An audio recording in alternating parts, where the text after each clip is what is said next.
Hello les traders, j'espère que vous allez bien. Une nouvelle vidéo pour vous parler aujourd'hui des propres firmes et on va rentrer un petit peu plus dans le détail parce que je vais vous aider à réussir vos challenges propres firmes. Donc, soyez très attentifs à cette vidéo parce que je vais vous donner des informations extrêmement importantes qu'il faut garder, qu'il faut avoir en tête, qui vous permettront de mieux réussir vos challenges et en tout cas d'être plus serein lorsque vous allez lancer vos challenges. Donc n'oubliez pas de vous abonner à ma chaîne, à mettre un petit pouce bleu pour m'aider à continuer à publier ce type de vidéo.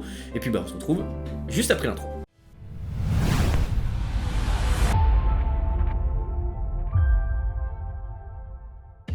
Donc je vais vous donner deux tips, deux conseils pour pouvoir réussir vos challenges, parce que le but c'est ça, je vous rappelle. Première étape, vous formez. Deuxième étape, passer des challenges. Et troisième étape, encaisser sur ces challenges. Et donc là, on est à la phase de préparation de challenge. Et donc je vais vous donner deux tips pour pouvoir réussir votre challenge. Donc le premier tips, vous avez compris que pour réussir votre challenge, il va falloir travailler sur votre mental, hein. Ça c'est important.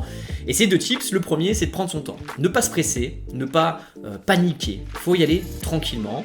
Vous êtes pour la plupart des débutants, vous avez peu d'expérience en trading, donc ne vous affolez pas, vous êtes en train de construire même votre avenir. Donc tranquillement, ne vous pressez pas à réussir votre challenge, n'allez pas trop vite.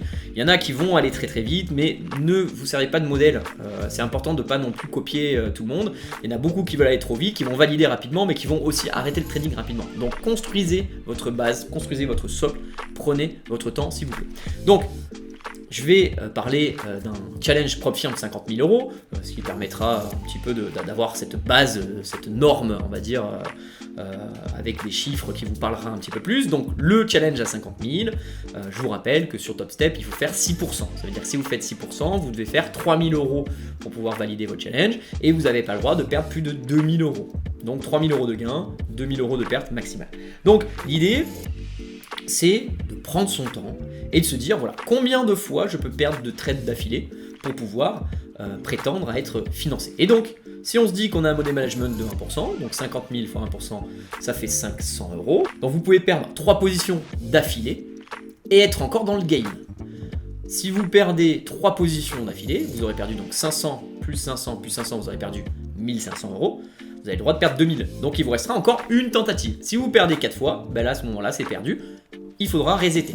Pour info, sur TopStep, ça ne vous coûte pas d'argent de resetter. Il faudra juste attendre le renouvellement de votre abonnement sur TopStep. Et derrière, en attendant, vous pourrez continuer à vous entraîner pour pouvoir réussir votre prochain challenge. Mais c'est ce qui est bien sur TopStep, c'est-à-dire qu'en fait, vous avez un forfait mensuel qui est de l'ordre de 150 $, qui vous permet d'avoir votre compte à 50 000. Et puis si jamais vous ne le réussissez pas ce mois-ci, c'est pas grave, vous recommencez gratuitement, parce qu'en fait, ça fait partie de l'offre TopStep qui est à 150 €, qui est faite finalement pour l'apprentissage sur du long terme. En fait, ça vous apprend tout simplement à passer vos challenges et à le faire d'une manière très régulière et très efficace. La première chose, donc déjà, le premier point, c'est prendre son temps, mais surtout de vous dire qu'en fait, quand vous vous formez au trading, vous allez payer votre formation, vous allez payer vos comptes challenge, vous savez combien à peu près ça va coûter, mais dans tous les cas,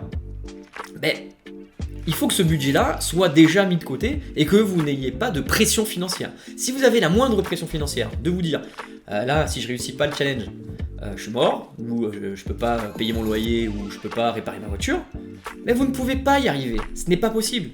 C'est impossible que vous y arriviez. Si vous avez une pression financière, vous ne pourrez pas y arriver. Pourquoi ? Parce qu'en fait, vos décisions, vous allez les prendre par rapport à votre situation personnelle et pas par rapport à ce que va vous donner le marché.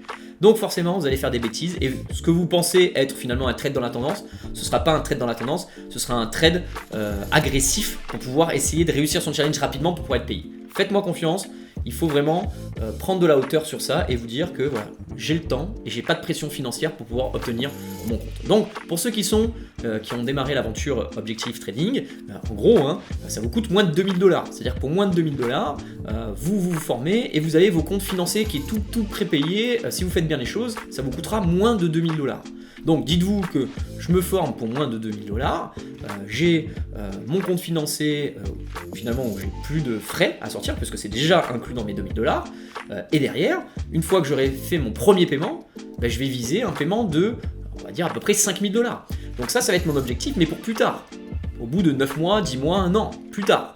Et donc du coup, on se dit que je vais faire mon programme de formation complet, et puis à la fin, je vais démarrer mon challenge propre firme, et je vais trader pour les propres firmes, sans contrainte de temps, et à la fin, quand je serai rentable, je vais me faire payer 10% et je pourrai rembourser ma formation évidemment, et puis après je vais pouvoir vivre du trading. Mais tout ça, ça arrive dans un second temps. D'abord, faites vos preuves les amis. Ça c'est important ce que je vous dis. Donc, en résumé, il faut que vous lancez, quand vous lancez votre challenge, que ce budget-là soit bloqué, soit provisionné pour pas que vous soyez sous pression et que vous puissiez trader normalement. Deuxième chose, qui fait partie de prendre son temps finalement, c'est de piloter votre activité. Piloter en mode hebdo, en mode mensuel. Je connais trop de traders particuliers qui me contactent et qui me disent, qui me demandent de l'aide. Ils disent oui, aide-moi Ilan, j'arrive pas. Je demande en général d'envoyer juste le journal de trading. La plupart me disent non, moi je fais pas de journal de trading, c'est chiant, j'ai pas le temps, je fais pas, et puis envoie-moi ton historique. Et puis l'historique, je vois, il y a des trades de partout, enfin c'est pas sérieux, il n'y a pas de pilotage, il n'y a rien. Les amis, si vous voulez réussir dans ce métier-là, il faut piloter votre activité comme un commerçant. Il faut arrêter de se dire moi je trade un peu quand je veux, je suis dérangé. Non, ça c'est de l'amateurisme et vous gagnerez pas comme ça. Le trading, c'est j'ouvre mon écran à 15h10, je prépare ma séance pour 15h30, 15h30 je suis comme ça, personne me dérange et je trade. Et à la fin, je fais mon journal de trading en disant voilà pourquoi je suis rentré, pourquoi je suis sorti, je fais un petit débrief sur moi, ça me prend 10 minutes, et derrière je l'enregistre dans mon journal global. Et derrière, je pilote ma performance à la semaine. Je pilote ma performance à la semaine, au mois et à l'année. Parce que le but, c'est quoi? C'est pas d'encaisser une fois, les amis. Le but dans le trading, c'est d'encaisser sur le long terme. C'est que tous les mois, on récupère de l'argent. Tous les mois, le marché nous rémunère. C'est ça le but. C'est pas faire un coup une fois. Si vous voulez réussir dans ce métier, si vous voulez vraiment devenir trader, il faut vous focaliser en mode commerçant. Très souvent, pourquoi je fais ça? Alors, je vais vous expliquer, je vais vous donner un petit exemple pour que vous puissiez comprendre. Très souvent, on entend, enfin moi en tout cas, j'entends des personnes qui me disent waouh, je gagne très bien, super performance pendant 3-4 mois, donc très heureux. Et puis, une semaine, 2 semaines de bad. Waouh, une position qui a mal tourné, une erreur, etc. Et puis en 2 ou 3 jours, le trader, il va complètement perdre ses pédales, mais complètement. C'est-à-dire qu'en fait, il va oublier ces 6 mois, 5 mois, 4 mois qu'il l'a fait d'une manière habile, d'une manière professionnelle, disciplinée, et il va tout flinguer en 2 semaines. Et là, il y a tout qui s'écroule. Qu'est-ce qui se passe? Je comprends pas, ça marche plus. C'est les marchés qui marchent plus. Non, c'est pas que ça marche plus. C'est que tu déconnes pendant 2 semaines et t'as même plus ton outil de pilotage qui te permet de te dire voilà, regarde, au cours de janvier ce que j'ai fait, février ce que j'ai fait, mars ce que j'ai fait, j'ai gagné 2000 là, 4000 là, 3000 là, 10 000 là, 700 là. Et puis derrière, quand on est en difficulté, qu'est-ce qu'on va faire? On va juste cliquer et voir les gains qu'on a réalisés au cours des derniers mois. Et ça rassure et ça permet de dire c'est rien, c'est qu'une mauvaise phase. Et Ilan, il nous avait prévenu que le trading, le plus dur, c'est quoi? C'est de gagner régulièrement. Parce que gagner ponctuellement, tout le monde y arrive en fait. Et tout le monde vous le montre. Sauf que le plus dur, c'est de traverser ces moments difficiles. Et ça, vous pouvez le faire que si vous pilotez votre activité. La plupart du temps, ce qui se passe chez les particuliers, et ça c'est dramatique, je vais vous raconter ce qui se passe chez les traders particuliers. En fait, le trader particulier, il est très content, il y arrive bien, il gagne, et puis il est très heureux, positif, il montre à tout le monde, c'est super. Ok.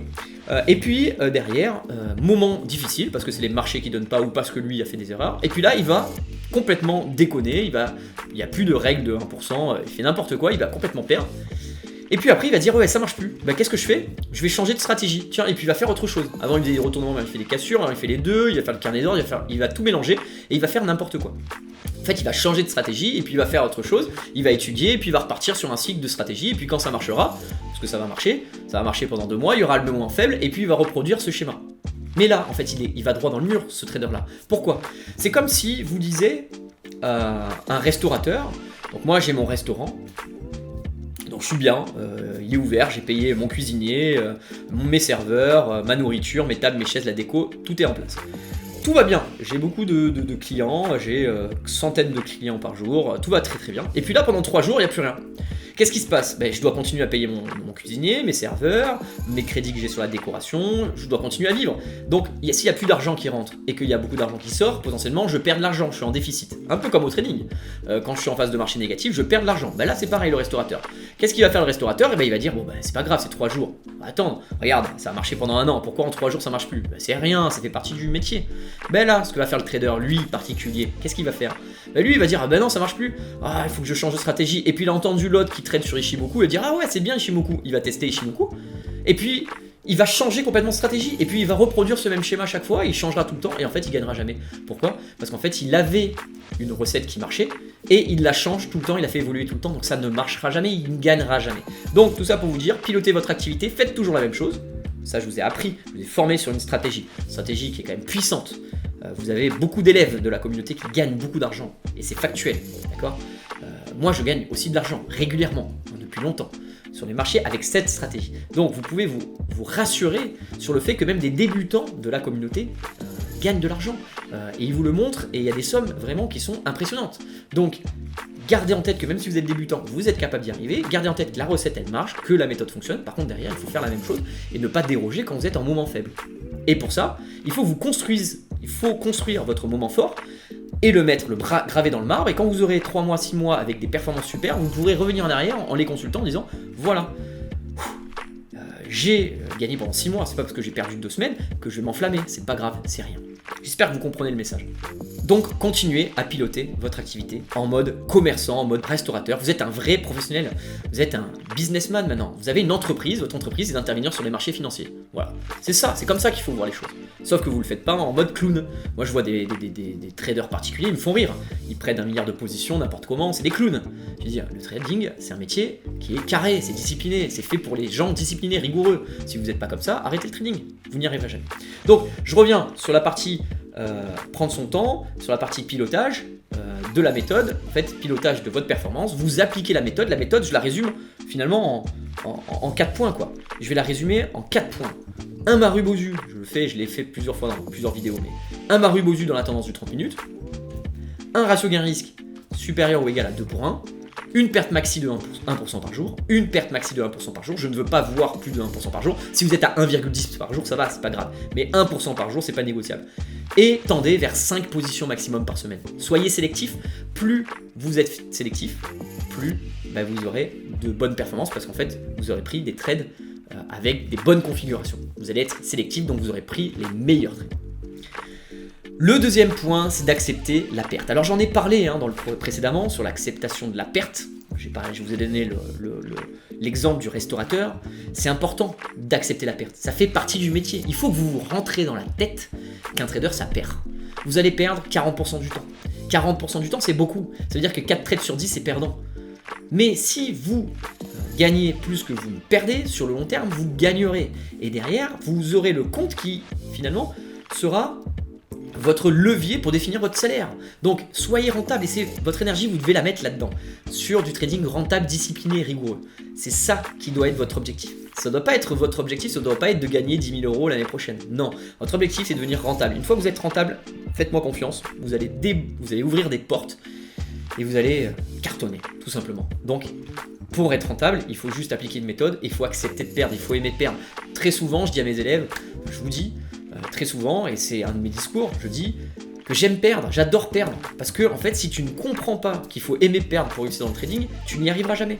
Il faut aimer perdre, ça fait partie du métier. C'est comme ça.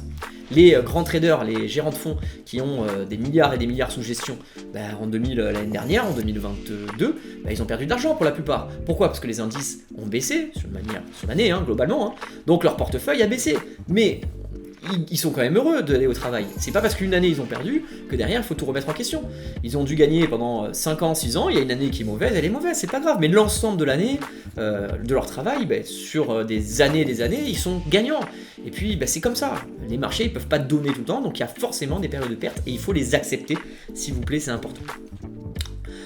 Pensez à long terme, donc c'est ce que je vous ai dit, une semaine de perte ne représente rien quand vous allez la mettre en face de votre performance à l'année. Une semaine de perte, c'est rien quand vous mettez en face votre performance à l'année. Donc, soyez tranquille si vous avez une semaine de perte, c'est pas grave, ok ? Pour reprendre un petit peu sur le money management que je vous conseille, avec Top Step, vous pouvez perdre 4 trades d'affilée quand même. Enfin, vous pouvez perdre 3 trades d'affilée, au 4e vous sortez. C'est beaucoup. Quand on a une bonne stratégie et qu'on est bon, c'est beaucoup. C'est beaucoup de perdre 3 trades d'affilée. Enfin, 4 trades d'affilée, c'est beaucoup. Voilà. Sur MyForexFund, sur FTMO, ils sont beaucoup plus cool. Donc vous pouvez en perdre 6 ou 7. Vous pouvez en perdre beaucoup plus. Mais sur Top Step, vous pouvez en perdre déjà 3 et être encore dans la partie. Donc, pas de pression. Tranquille. Et n'oubliez pas une chose aussi, c'est important, c'est pour ça que je vous parle d'accepter la perte. imaginez, vous cramez votre compte, enfin vous perdez votre évaluation, qu'est-ce qui se passe? Vous allez perdre 0. Si vous êtes sur Top Step, vous perdez quoi? 0 euros, vous attendez le mois prochain, enfin peut-être ça va durer 2 semaines, une semaine, vous attendez la prochaine échéance, et vous recommencez gratuitement. Et c'est fini, on n'en parle plus. Donc, ne vous mettez pas la pression. Vous perdez votre compte, bah c'est pas grave. Donc laissez courir vos trades. Ne faites pas d'overtrading, il n'y a pas de pression. Votre pression, c'est quoi? C'est d'être trader rentable dans plus d'1 an, ou 1 an, parce que c'est le temps qu'il faut pour devenir trader rentable. Mais c'est ça votre pression, c'est tout. Mais derrière, si vous êtes à 3 mois de trading, il vous reste 9 mois. Ça va arriver tout seul, donc vous devez même pas avoir de pression. Je vous ai dit même 1 an, mais en fait, il y en a qui arrivent trader au bout de 2 ans, mais peu importe, j'ai envie de dire le temps qu'il vous faudra pour devenir rentable. Dites-vous qu'une fois que vous êtes rentable, derrière ça va changer votre vie. Derrière, vous allez complètement pouvoir vivre comme vous voulez. Parce que le trading aujourd'hui, c'est le métier qui vous le permet. Voilà. Mais par contre, on ne devient pas trader comme ça. On ne devient pas trader comme ça du jour au lendemain. On ne devient pas trader au bout de 3 mois. On ne devient pas trader au bout de 6 mois. J'ai envie de dire même au bout d'1 an. Il faut du temps pour devenir trader. Trader rentable et discipliné. Hein. Donc c'est du mindset, il y a plein de choses. J'ai publié du contenu. Vous connaissez le programme de formation. Donc, prenez votre temps s'il vous plaît et acceptez la perte. Donc on arrive à la fin de cette vidéo, j'espère qu'elle vous a plu. Comme d'habitude, mettez un like, abonnez-vous à la chaîne si c'est pas encore fait. N'hésitez pas à commenter, posez-moi vos questions. Franchement, je suis très heureux de vous aider dans n'importe quel projet, mais posez-moi des questions constructives s'il vous plaît. Je vous souhaite à tous une bonne journée. Encore merci de me suivre, merci à vous, à très vite. Bye.